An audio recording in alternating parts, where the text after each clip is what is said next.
নাই আমি বিটিসিৰ কাৰণে স্পেশালি আমি অনুৰোধ কৰি একটা বিটিসিৰ বহুত পিছপৰা অঞ্চল বহুত গৰিব এই কাৰণে চাউলটো 1 টাকা নহয় 50 পইচা কৰিব লাগে ছড়াটো 1 তলা নহয় 2 তলা এনেকুৱা এইবিলাক আমি আলোচনা কৰি নিশ্চয় পাৰিম আমাৰ এটা বিশ্বাস আছে এইবিলাক দেই ভোটটো আমি জিকিমে এতিয়া জিকাৰ পিছত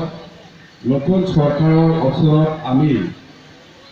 কিছু কাম হ'ব লাগে বুলি আমি দাবী জনাই আহিছোঁ যেনিবা আপোনালোকৰ এই প্ৰতিমাৰে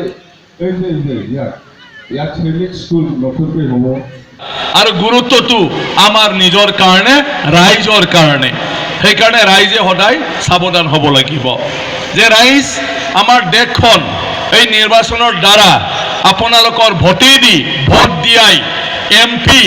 জিকাই ফালে এই জিকি যোৱা এমপি বিলাকক লৈ ফালে কেন্দ্ৰত চৰকাৰ গঠন কৰা হয়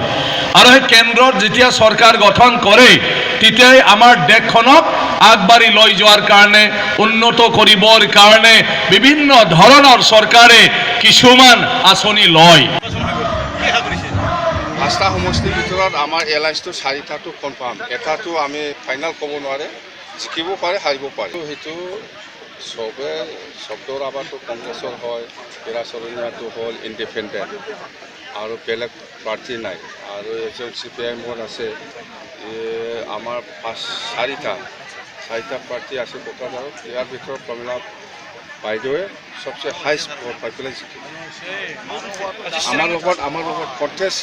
কৰিব পৰা পাৰ্টিয়ে অহা নাই এতিয়ালৈকে কাৰণে যিটো ইলেকশ্যনৰ প্ৰচাৰ অভিযান এইটো আজি ফাৰ্ষ্ট বিশ্বজিৎ দৈমাৰী আৰু মই আমাৰ ইয়াত আমাৰ কোকৰাঝাৰ মানে বনগাঁও সমষ্টিতে ফাৰ্ষ্ট হৈছে আমাৰ